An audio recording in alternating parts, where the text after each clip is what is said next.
Dad, Mom, this is Emma, the woman I want to marry. Pleased to meet you. I'm looking forward to getting to know you.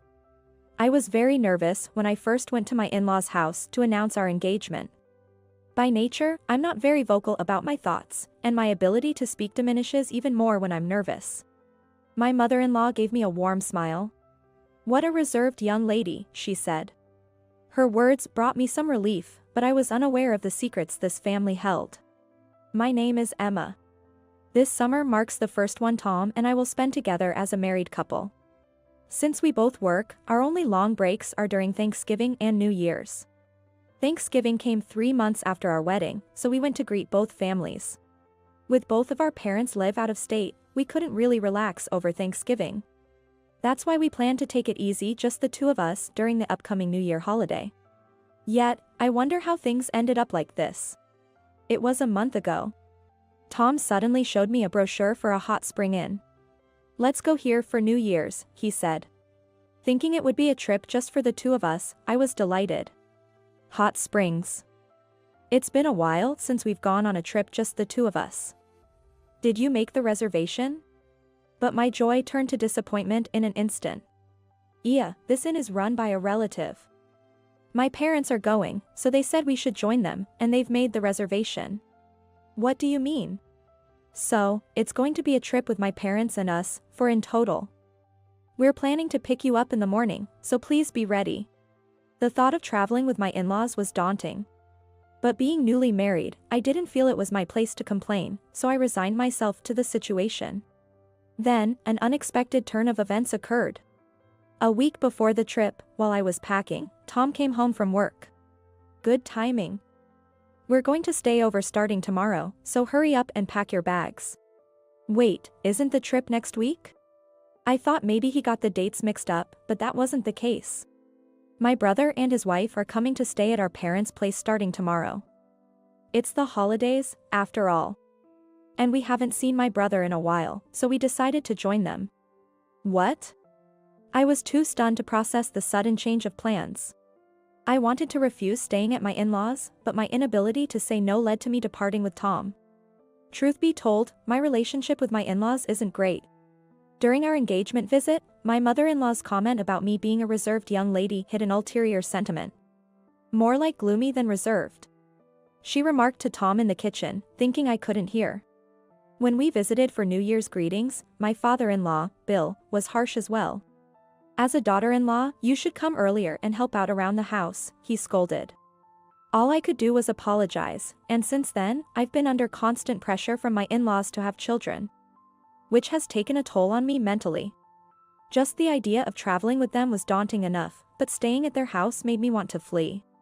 However, that wasn't an option, and before I knew it, we had arrived at my in-laws' Tom's car.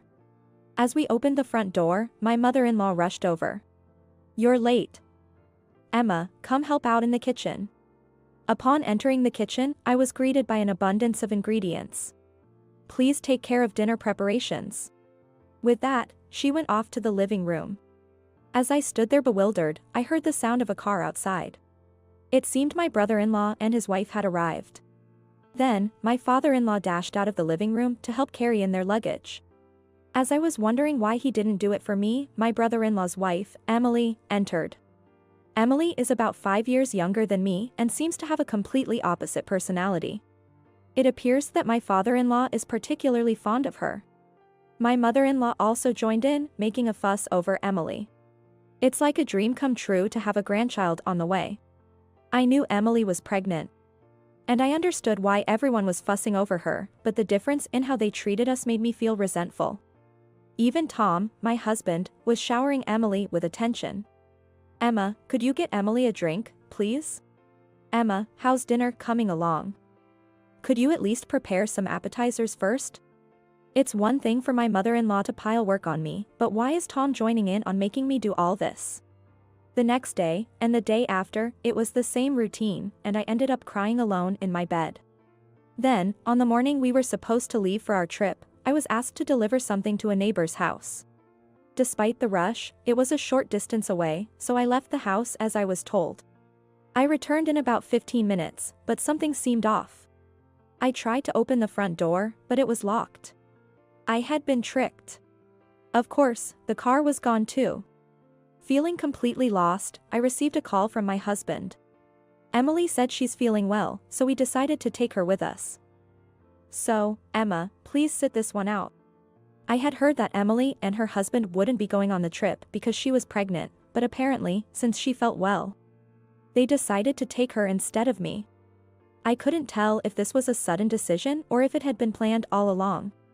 Maybe they're trying to push an unwanted wife towards divorce. At that moment, something inside me snapped, and I found myself smiling more than I ever thought possible. Is that so? Have a safe trip. Tom sounded a bit puzzled on the phone. Probably, he expected me to cry or cling to him. We're covering the lodging costs, so I'm going to use the usual credit card. I maintained my smile as I responded. Okay, got it. Now, what to do next? I had my valuables with me when I left the house, so I could manage to get back on my own. But the idea of just going back was frustrating.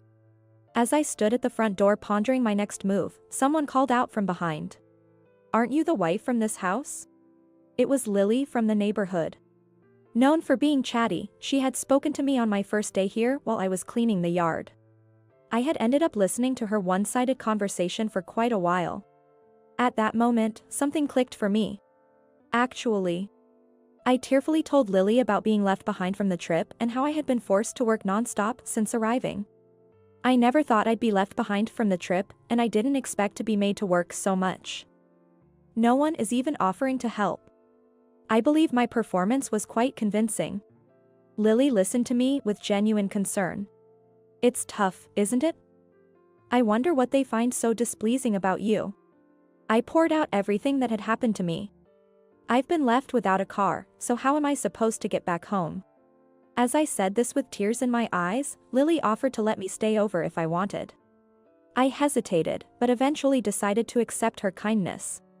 Upon entering Lily's house, I was greeted by her husband and son, who were both surprised.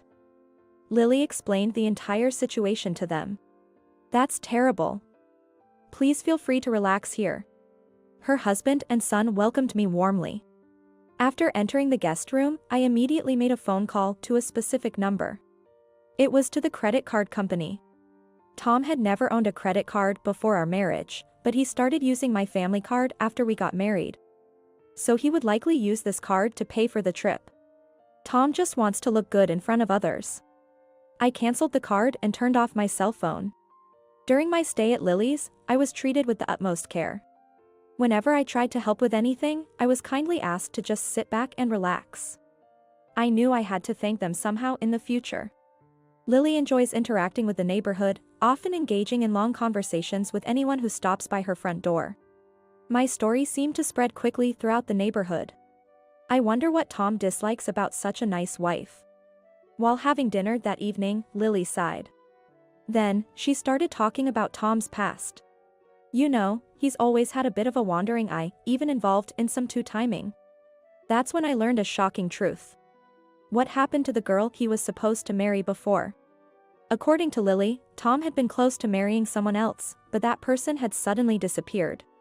Hearing about his bad track record with women for the first time, I had a bad feeling. I decided to gather as much information as possible while I was here. I thought about waiting for Tom and his family to return, but I couldn't stand it and decided to go back by bus the next day. By then, I had become the pitiable wife of the neighborhood. Thanks to my convincing act and Lily's local network. After thanking Lily and her family, I decided to look for a detective to investigate Tom.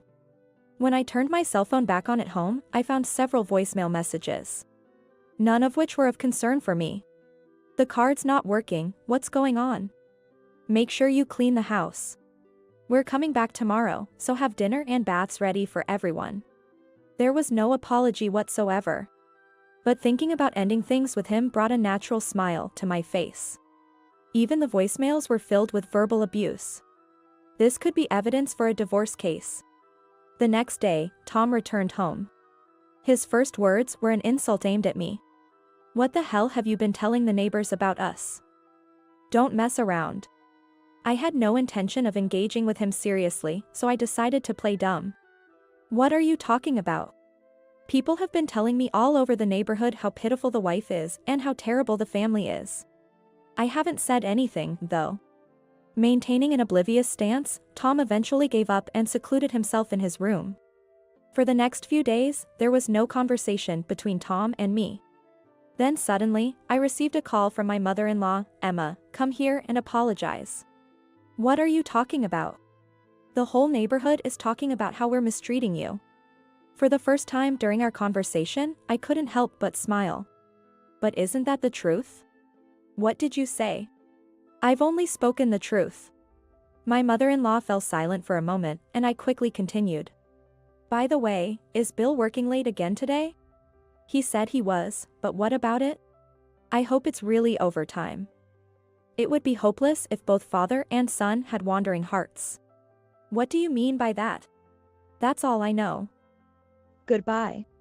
Actually, I heard from Lily that my father-in-law was having an affair. Lily mentioned that while she was out shopping, she saw my father-in-law arm in arm with an unknown woman, disappearing into the bustling streets in broad daylight. Not only that, but other neighbors had witnessed similar scenes. And, as it turned out, Tom was also cheating. I gathered evidence of Tom's infidelity and consulted a lawyer. After the divorce proceedings were set in motion, and I was about to leave the house, Tom called me upon returning from work. "Hey, my stuff is gone." "What's going on?" "You'll receive a certified mail soon, so check that." "What?" "I was a fool to have married someone like you." It seemed Tom realized what was happening. "Emma, you must be misunderstanding something.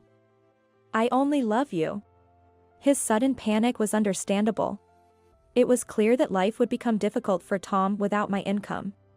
Especially since he claimed to be sending $400 a month to his parents, which turned out to be a lie. It was actually child support. It was finally time to confront him. "What's this about a love child? You've been lying to me.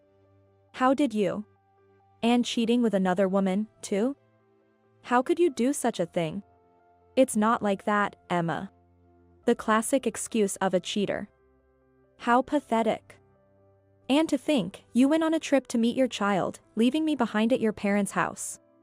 Meeting up with your love child and the mother." Yes, that was the real purpose behind Tom's trip.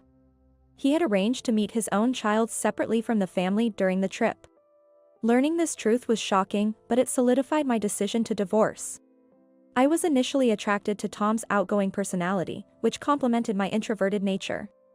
I thought I could overlook an affair or two out of fear of being alone after divorce, but this was too much disrespect. I finally woke up to reality. "Of course, I'm divorcing you. From now on, you'll have to manage with your own income to pay child support for your secret child." Tom's affair partner turned out to be a waitress at a cafe we frequented. The thought of them laughing at me together while I was there too makes my blood boil. I demanded the numerous costs used on my credit card. Tom spent a lot of money on his affair with my credit card.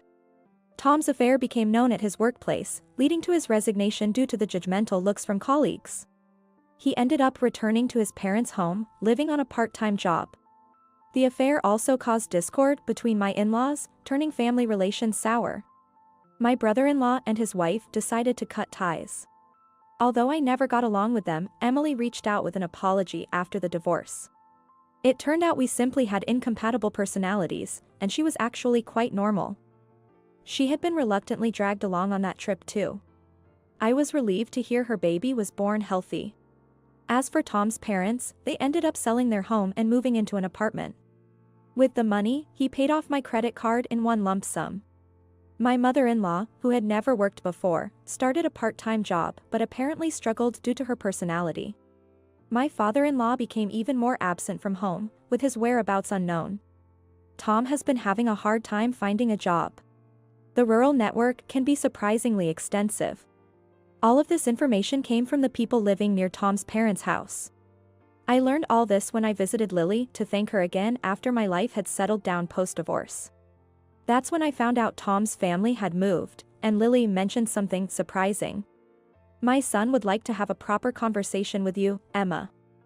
Would you mind contacting him if you're interested?" Her son seemed like a calm and kind person.